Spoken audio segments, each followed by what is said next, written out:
On today's episode of Locked On Wild, which Central Division teams made strides this offseason and who stayed put? Hey, this is Matt Boldy, and you're listening to Locked On Wild. You're Locked On Wild, your daily podcast on the Minnesota Wild, part of the Locked On Podcast Network, your team every day. What's happening, everybody? Welcome into another episode of Locked On Wild, your daily Minnesota Wild podcast, part of the Locked On Podcast Network. We are your team each and every day. And we thank you for making Locked On Wild your first listen each and every day as well. Make sure you subscribe on YouTube and your favorite podcast platforms so you don't miss out on any new episodes throughout the week. On today's episode of Locked On Wild, we are taking a look at the Central Division, which teams made improvements this offseason, and which teams just held on to their money. My name is Seth Toupal, host of Locked On Wild, joined by Alex Micheletti for a Tuesday edition of Micheletti Monday. Crazy day yesterday, so we are recording this for a Tuesday, but hey, we'll make sure to get everything in that we need to. Alex, we continue to wait on the Marco Rossi, Kirill Kaprizov situations. The latest updates on those: Frank Saravalli said that the Kaprizov discussions appear to be going well, so take that for what you will. And Bowen Byram signed a 2-year deal for $6.25 million per year, which was another player in a similar situation to Marco Rossi.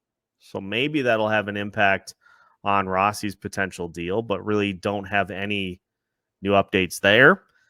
So we're just going to take a look at how the Central Division has unfolded here this offseason, and we're going to kind of go team by team, who improved, who stayed put, and who got worse. There are a couple of teams in the Central that I think you could put in that category.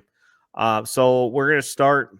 I'm just going to start with the Avs because I think the Avs are an interesting case. I mean, obviously they retained Brock Nelson. They still have Martin Nyquist for another season. The big one for the Avalanche, they get Gabriel Landeskog hopefully back after he was kind of able to at least get himself back on the ice. And you've still got the likes of McKinnon, you've got Makar, but the high salaries of those players do kind of prevent you from filling out the rest of the roster. And it's going to be some big pressure on Mackenzie Blackwood in net for the Avs this year. So would you say the Avs improved, kind of stayed put, got worse? Which category would you put them in? Yeah, I think they were status quo. I think they enjoyed kind of screwing over the Wild with them being able to retain Brock Nelson, but they almost were kind of forced to do that, right? Because they gave up so much to acquire him from the Islanders. So, them getting off Charlie Coyle and Miles Wood contracts, I think, was big for them, and maybe that's a sign that they aren't done yet. As far as maybe they're in the same bucket as the Wild, as by making more trades to acquire talent there. Yeah, but like you said, Blackwood's the key because they've had so many issues with goaltending, getting that secured. They did lock him up. We'll see if he can live up to the contract that he got right away, right when they traded for him. They didn't even wait for a period. They're like this is 2 days. This is who we're hitching our wagon to. So yeah, we'll see. I'm sure McKinnon is motivated after how they finished last past season and in the playoffs, and yeah, we'll see if they have more moves to be made. I know Marty Nyquist, it sounds like he wasn't too happy with the fit, but maybe they can get that figured out in this upcoming season. But yeah, I think they were kind of status quo.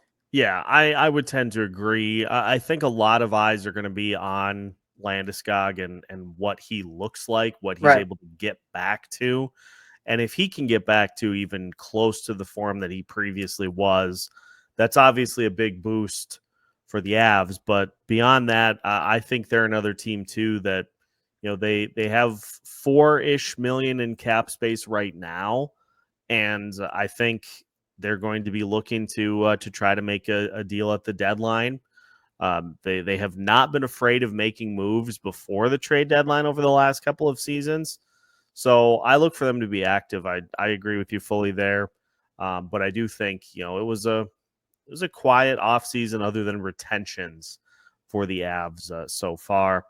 Let's talk about the Utah Mammoth. They get the official mascot for the team, the official logo.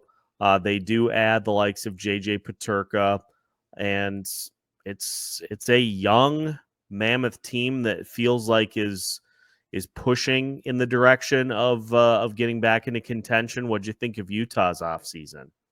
Yeah, I really like. I mean, Paterka is, he's only going to get better, right? And they didn't have to give up a ton to get him, and so that was huge. They needed to add another scorer, so Yeah. that fills exactly what they needed, and that's another team too that the goaltending is just kind of unknown. It seems like they have, they're starting to build really well up front. I mean, you look at Logan Cooley, I think he's going to turn into a superstar. And, Clayton Keller is he should be on the Olympic team.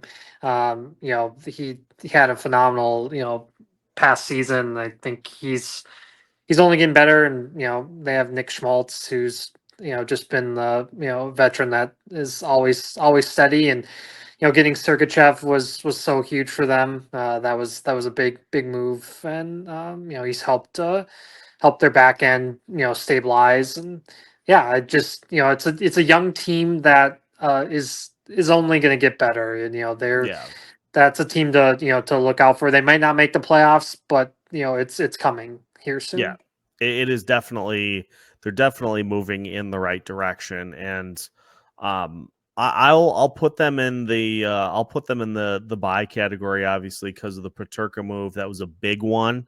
This offseason, we'll see what it leads to for them the rest of the way, but they certainly have plenty to play with. They've got $6.6 million in cap space. They have a ton of draft picks.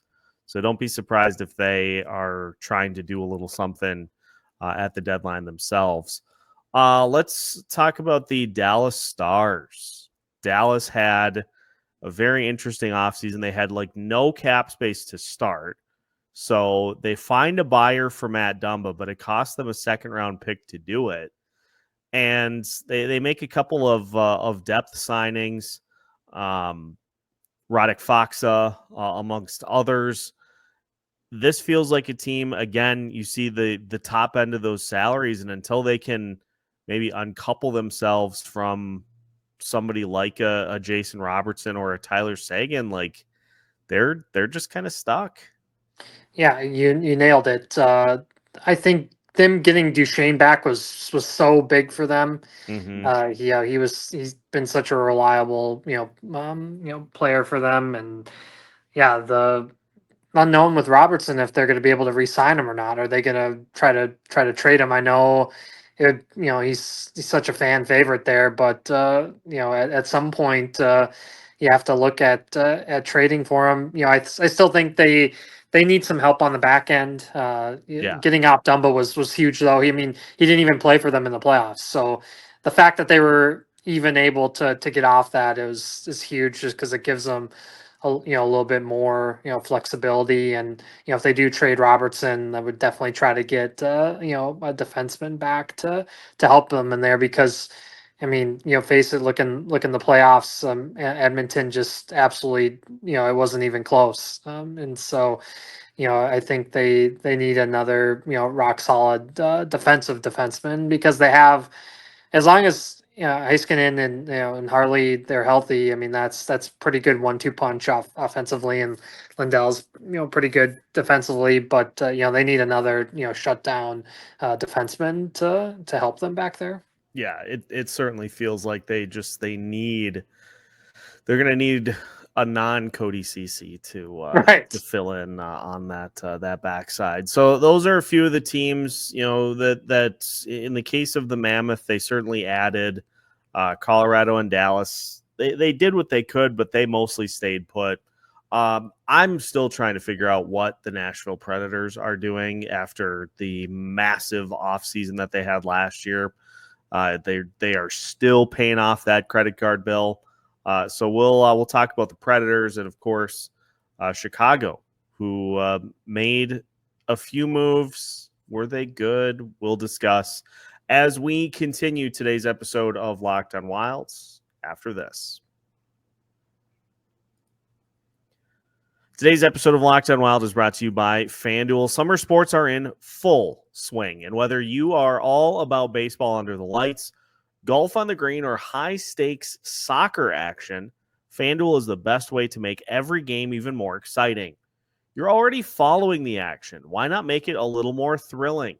With FanDuel, you can get in on the game while your friends are getting sunburned at the beach. And if you're in a spot where you can wager, hopefully you made the home run derby a little more interesting last night and picked Cal Raleigh to win. Last couple of rounds were fun. First round was absolute just a calamity. So hopefully FanDuel is able to help you make the home run derby experience a little more enjoyable. And if you are new to FanDuel, new customers can bet just $5 and get $150 in bonus bets if your first bet wins. Open the FanDuel app today or visit FanDuel.com to get things started. Welcome back to today's episode of Locked on Wild. Once again, we thank you for making Locked on Wild your first listen each and every day. Again, make sure to hit that like button on YouTube and subscribe and follow us on your favorite audio platform so you don't miss out on any new episodes throughout the week. Player report cards are starting up today as well. Episode number 2 for you today is Marcus Johansson's 2024-2025 player card. We're not starting with the A's. We're going to get things going right off the bat. So make sure to tune in for that coming up later today. Alex, just continuing our wrap around the Central Division. We talked about Colorado, Utah, and Dallas.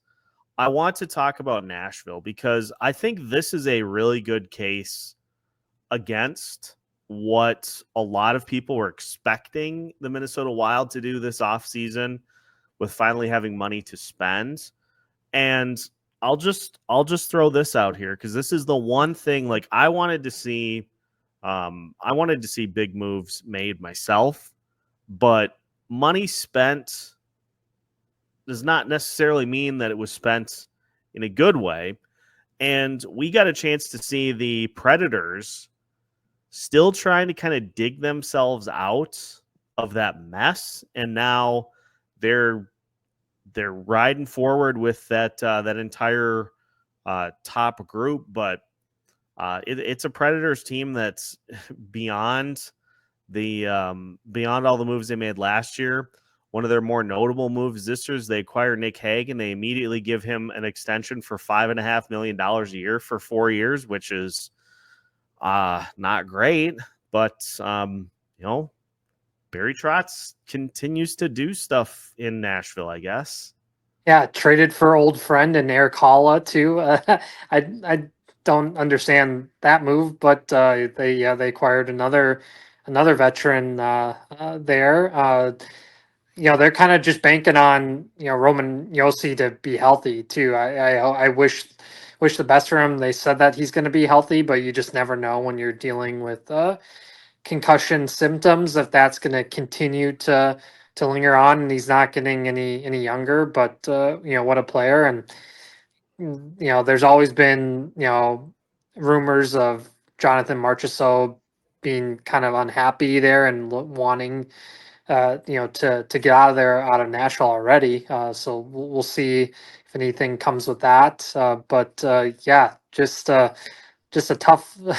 And when everybody thought they would be a Stanley Cup favorite and to not even make the playoffs is tough. they have to hope that UC Saros starts to play better too, because it was weird to see him struggle so much, and so we'll see. They got rid of Todd Richards too, another old friend, and brought in former Blackhawks coach Luke Richardson. So we'll see maybe if that helps with systems, and Darby's still there. I really thought I didn't think I thought Bruno was going to get let go and Darby would be one and done there, but they're at least getting a chance. But maybe the hiring of Richardson is like a coach in waiting if they they plug the pull the plug early on Brunette. So that's one thing, situation to keep an eye on, because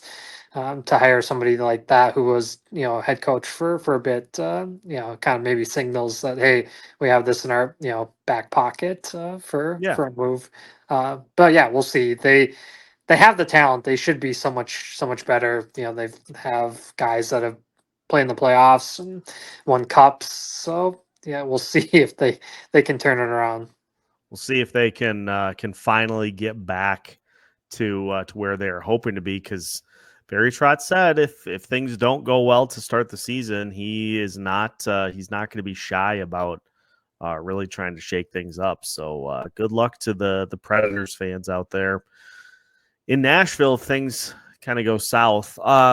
Let's talk about Chicago, then we'll finish with Winnipeg, St. Louis, and the Wild, of course, as well in the final segment. But Chicago took a different approach this offseason. They signed a bunch of veterans last year. It did not work. There were massive locker room issues with last year's Chicago team.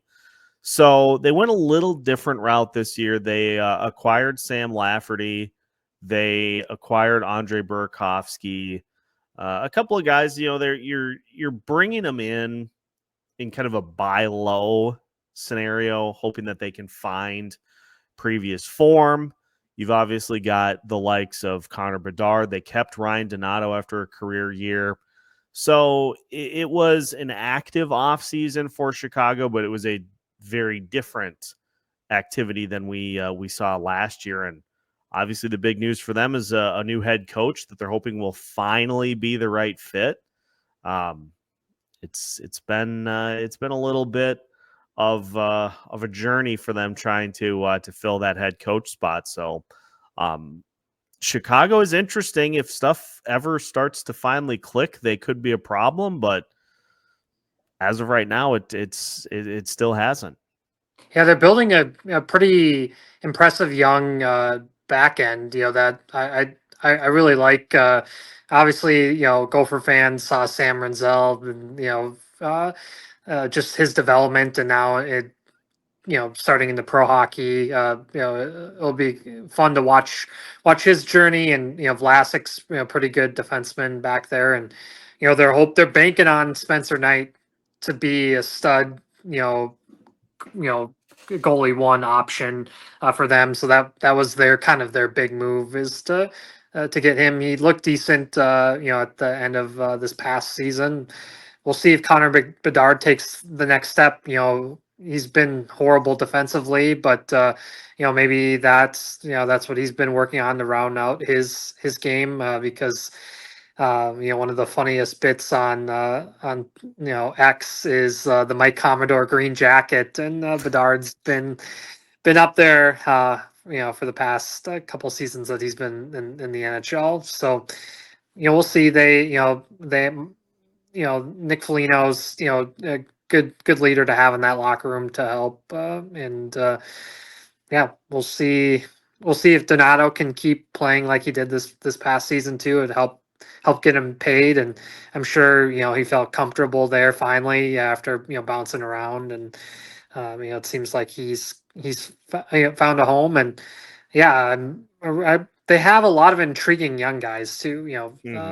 Oliver Moore, who's another former Gopher, and Frank Nazar looks like he's really gonna take off if healthy. And it's another team that when you look at their forward group, they could have definitely used Nikolaj Ehlers, but he chose elsewhere. We'll see if they look for more scoring, because it looks like they they still need a winger for Bedard, but yeah, we'll see. Yeah, they definitely need at least one, maybe two in that top six. Mhm. I last year they had I think they had Andreas Athanasiou as a top six That player. just never worked. Oof. I don't know what, he's got the speed, but just couldn't fully put it together, unfortunately. They do have the Shea Weber contract to work with, so that's a good chip in their pocket. They've got $22 million in cap space to work with as well. I should mention Nashville currently has $10 million, so some options to play with at the trade deadline. We're going to finish by talking about the Winnipeg Jets, the St. Louis Blues. St. Louis is an interesting one. I can't really figure it out, but we'll try to as we finish today's episode of Locked on Wilds after this. Today's episode of Locked on Wild is brought to you by Indeed. You just realized your business needed to hire somebody yesterday. How can you find amazing candidates fast? Well, that's easy. Just use Indeed. When it comes to hiring, Indeed is all you need. Stop struggling to get your job post seen on other sites. Indeed's sponsored jobs put your post at the top of the page and help you reach the right candidates faster. Indeed is so good about putting those sponsored job posts right where you are looking for any position that you're searching for. When I was going on the job search last summer, it was really easy to find those sponsored posts. And my favorite feature that Indeed offers is the ability for you to tweak your skill set based on what a job is looking for. It's almost like you're tying two strings together and connecting them. And once you've got those qualifications down, the rest is history. Now you can speed up your hiring process with a $75 sponsored job credit. Just go to Indeed.com/lockedon right now and support our show by saying you heard about Indeed on this podcast. Terms and conditions apply. Hiring? Indeed is all you need. Final segment of today's episode of Locked on Wild. Once again, we thank you for making Locked on Wild your first listen each and every day. We have technically entered into off-season mode at the Locked on NHL shows, but we got a lot of report cards to get through, so I think we're going to just stick with the dailies unless otherwise noted. Yesterday, it was one of those perfect storm type days, but we got 2 episodes for you today. We'll have episodes the rest of the week as well, so be on the lookout for that. And let's finish up by talking about the final few teams here of the Central. And Alex, we're going to start with St. Louis. They've got all the talent in the world on offense. I really like a lot of the pieces that they provide on the offensive end. Dylan Holloway, Jake Neighbors. You've got, of course, Jordan Kyrou, Robert Thomas, Pavel Buchnevich, Braden Shen. They've got a lot to like. Jimmy Snuggerud, thank you. Couldn't forget the big one. A lot to like on the offensive end, but that decor is like at least they got a little younger, but it's still not great. No, and Torrey Krug not being able to ever play again is super unfortunate. That was, he was a heck of a player for so long. Like you said, they did get younger.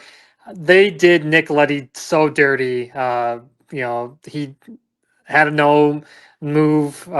Definitely San Jose was not a part of that, but then they were just like, well, we'll put you on waivers. And of course, San Jose's looking to get to the floor of the cap, and so that contract was able to get off the books for St. Louis, but help San Jose not get in trouble with the league. So, unfortunate that Letty ends up in San Jose, but he's a true pro and he'll handle it well. But yeah, I'm sure he's not happy, but behind the scenes.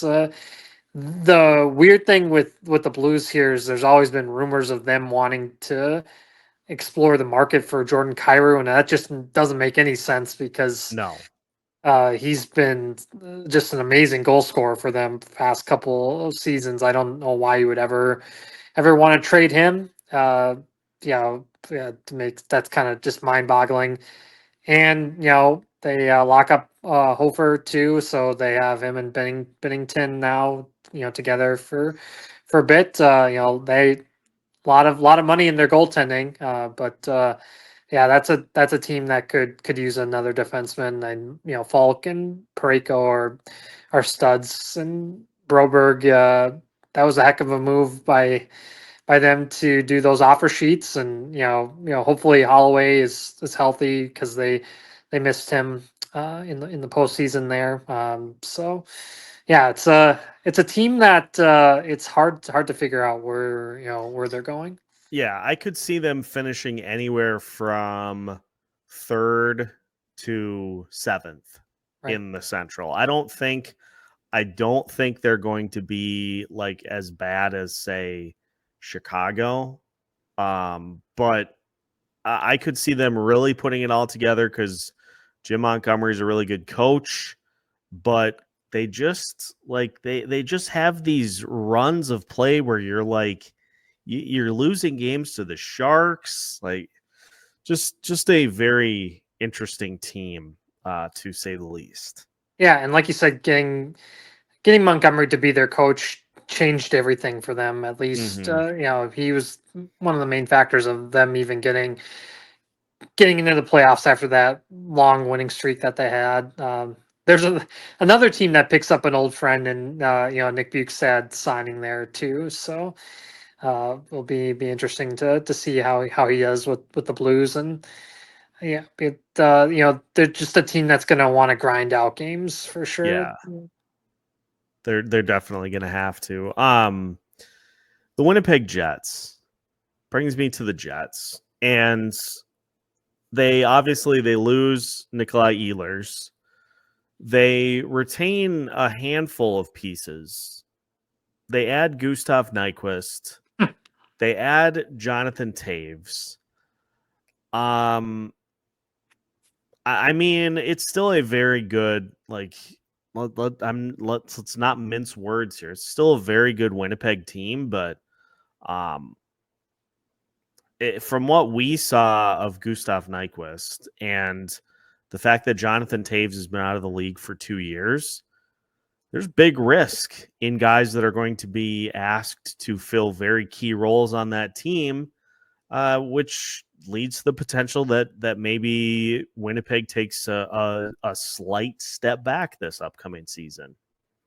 Yeah, I'm with you. And one name that you didn't mention too is the Adam Lowry's injured. He had hip surgery, so that's a huge loss. He's such an important player for them that doesn't get talked about enough. And yeah, Hellebuck, just the postseason, it's still an enigma for him. He's had one of the best goalie regular seasons we've seen in a while, and we'll see if he can keep that going. The team might not score as much. Losing Ehlers is just a gigantic loss. I think, and they're going to have to patch that together with the production that goes away for him. And they still have amazing leader Mark Scheifele, and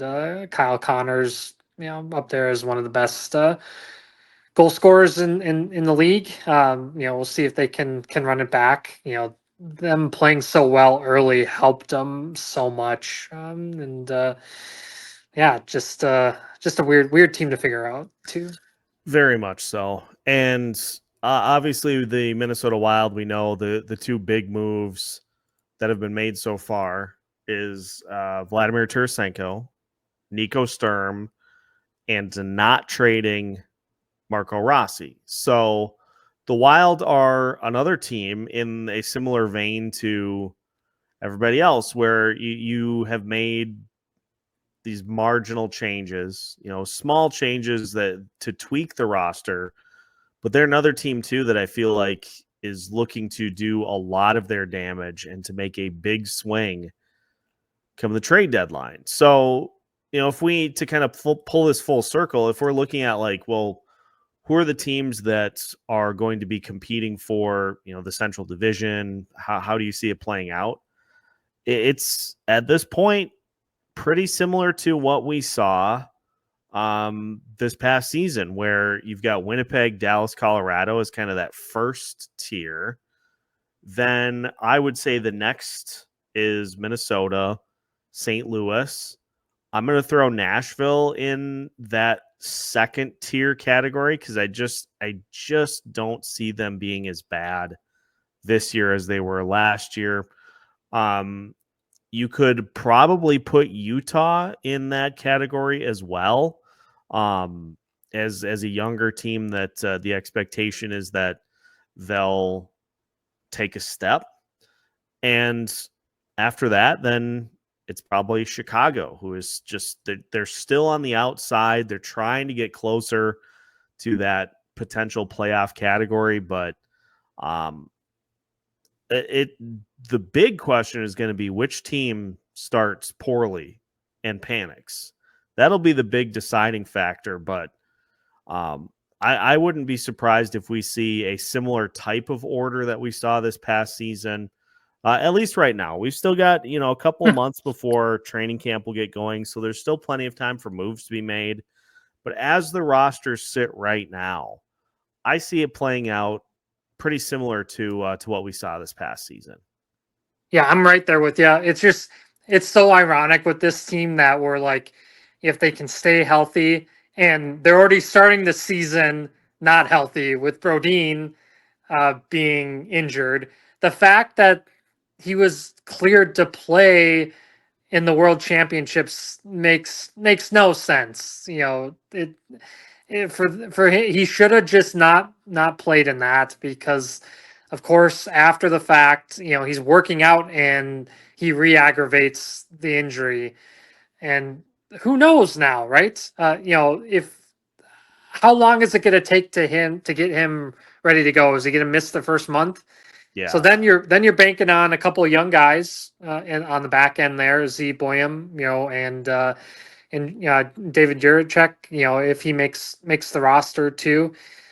So yeah, that's going to be interesting to see how they handle it. Being long-term pros here for a full season, if they can keep that together. And you're hoping that the Gus that we saw this past season is the same Gus, not like the first season of Philip Gustafsson. So, it seems like he's got it figured out here. But we'll see how the Gus Jesper tandem works, and will Jesper actually keep his apartment here now that he is he does he have to worry about Cal Peterson getting the backup spot now, all jokes aside? But that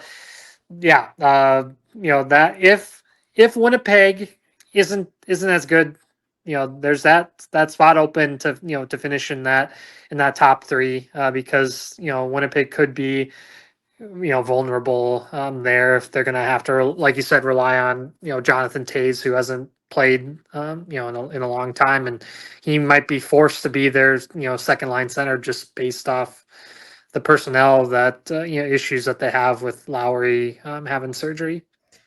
Yikes! That's that's quite a gamble. So right. We'll be keeping a keen eye on the Central Division this season as well, and this is obviously this is a rough chop. As I said, we've got a couple of months before the season starts, so there's still plenty of things that can happen. And these questions will be plenty that we dive into once we resume coverage of the 2025-2026 season on September 1st. So make sure to stick with us here at Locked On Wild throughout the rest of the offseason. We'll be evaluating player, coach, and general manager performance from this past season here over the next month or so. And then we'll be taking a stroll through the rest of the Locked On shows on the network. So some fun off-season programming for you. We're working on lining up reoccurring guests for the 2025-2026 season. So lots of gears turning behind the scenes here at Locked On Wild, which means you're definitely going to want to stay tuned and follow along throughout the rest of the ride. So make sure to like and subscribe so you don't miss out on any new episodes. We've got you covered every Monday through Friday as part of the Locked On Podcast Network. Oh.